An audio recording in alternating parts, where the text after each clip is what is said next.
Morning. हम लोग पिछले अध्याय में इकाई 5 मानव संसाधन का प्रश्न उत्तर हम लोगों ने देखा और किया। काफी अच्छा चैप्टर था आप लोगों का वो इकाई 5। अब आप लोगों का इकाई 6 है। इकाई 6 है एशिया, यानी एशिया पर एक संक्षिप्त परिचय। बच्चों एशिया कहने का क्या मतलब है?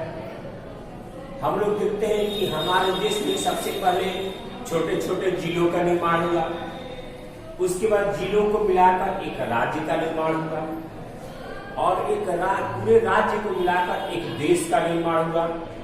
यानी अब विश्व में बहुत सारे देश हैं, अलग अलग देश जिसको हम जानते हैं। इंडिया है, पाकिस्तान है, श्रीलंका है, अमेरिका है, इंग्लैंड है, जापान है, जर्मनी है, ये सारे देश हो गए।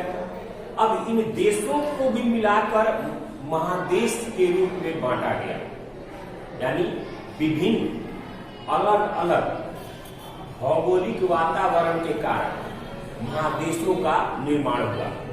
यानी कई देशों को मिलाकर एक महादेश का निर्माण हुआ। जैसे आप लोगों ने सुनते होंगे कि अभी सोवियत संघ में से यानी रूस में से इतने सारे देश अलग हुए और इस महादेश के अंतर्गत आते हैं, तो महादेशों का निर्माण हुआ और उस महादेश के अंदर बहुत सारे देश आते हैं जिनमें बहुत सारी विविधताएं, सांस्कृतिक, वातावरण, पर्यावरणीय अलग अलग आपको विविधताएं पाई जाती है।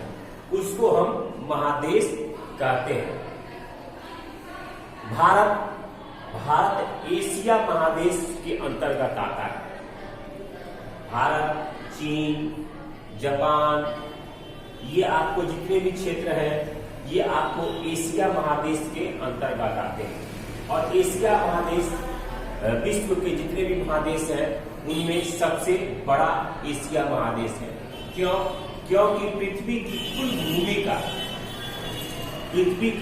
कुल भूमि का लगभग 30%, पृथ्वी की कुल भूमि का 30% भूमि पर एशिया महादेश फैला हुआ है। 30% भूमि पर एशिया महादेश फैला हुआ है और लगभग पूरे विश्व की जनसंख्या का 60%,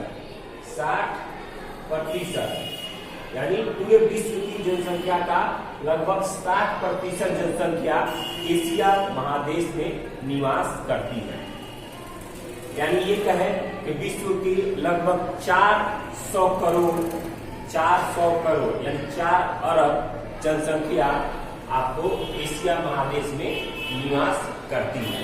तो इससे आप लोगों को ये मालूम चलता है कि एशिया महादेश कितना बड़ा है और इन सभी देशों में अलग अलग विविधताएं, अलग अलग रहन सहन, अलग अलग वातावरण यहाँ पर मौजूद है और जिसके कारण यहाँ पर सबसे अधिक जनसंख्या का विस्तार हुआ है।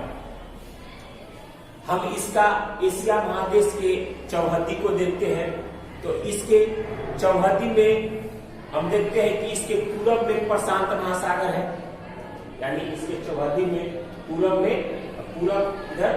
में प्रशांत महासागर है।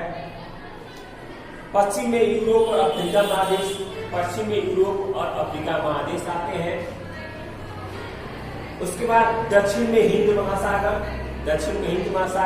और उत्तर में आर्कटिक महासागर है। यानी ये एशिया का चौहद्दी है। अगर देखे जाए तो पूरा एशिया महासागरों से घिरा हुआ है चारों तरफ से। अब लाल सागर और स्वेज नहर, ये दो ऐसे हैं, लाल सागर और स्वेज नहर, ये दो बड़ी बड़ी नदियां और सागर ये भारत, एशिया और अफ्रीका, ये दोनों को अलग करते हैं। यानी इन दोनों के बीच में से इन दोनों को एशिया और अफ्रीका महादेश को बांटते हैं। कौन कौन? लाल सागर और स्वेज नहर एशिया और अफ्रीका को बांटते हैं।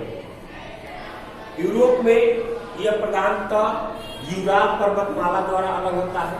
यानी यूरोप से एशिया महादेश, यूरोप जो महादेश है उससे यह यूराल पर्वत के द्वारा यह विभाजित होता है, अलग होता है। एशिया को यूरोप से अलग करने में, एशिया को यूरोप महादेश से अलग करने में डार्डेनेलिस जल संधि या फिर मतलब जल के में दो देशों के बीच में संधि हुआ आता हुआ वो संधि, बॉस्फोरस जल संधि, मारमरा सागर, काला सागर, कैस्पियन सागर और इंगाल नदी की भूमिका है। यानी इन दोनों को, इन सभी नदियों की और पर्वत श्रृंखला को और जल संधि की, ये लोग यूरोप को, अब एशिया महादेश और यूरोप महादेश को दोनों को अलग करते हैं चारों तरफ से। उसके बाद अगर इसका विस्तार देखा जाए एशिया महादेश का, तो वो आपको काफी विस्तार है, जिसमें यह 10 डिग्री दक्षिण से 80 डिग्री उत्तर अक्षांश तक, 10 डिग्री दक्षिण से 80 डिग्री उत्तर अक्षांश तथा 20 डिग्री पूर्वी देशांतर से पूरब दिशा की ओर अंतरराष्ट्रीय तिथि रेखा को पार करते हुए 170 डिग्री पश्चिम देशांतर तक फैला हुआ है। यानी यो कहा जाए कि एशिया महादेश का आकार जो है वो एक विशालकाय है, विशालकाय आकार में फैला हुआ है। इसलिए यहाँ भौतिक और जलवायु संबंधी काफी सारी विविधताएं पाई जाती हैं, भिन्नताएं पाई जाती हैं, और यही कारण है कि यहाँ पर सांस्कृतिक विविधताओं का जन्म प्राचीन काल से ही हुआ। सांस्कृतिक विविधताओं का जन्म प्राचीन काल से ही हुआ। प्राचीन काल से ही यहाँ अलग अलग संस्कृति ने जन्म लिया और अलग अलग भिन्नताएं देखी गई। इसमें बहुत सारे प्रायद्वीप भी हैं जो छोटे छोटे खंड खंड में एशिया महादेश में दिखते हैं, जिसमें आप लोगों को अरब प्रायद्वीप, भारतीय प्रायद्वीप, मलय प्रायद्वीप, हिंद चीन प्रायद्वीप, कमचटका प्रायद्वीप, कोरिया प्रायद्वीप इत्यादि, ये सब बड़े बड़े प्रायद्वीप हैं।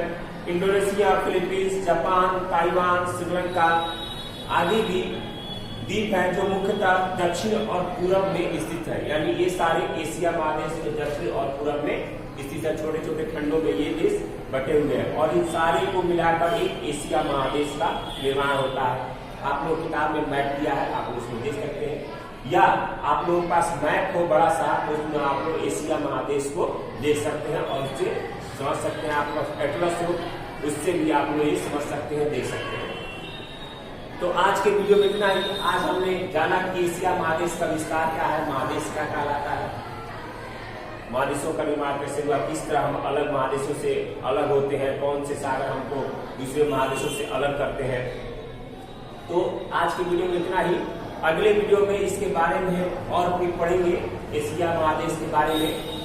तो इसके लिए हम अगले वीडियो में मिलेंगे। धन्यवाद।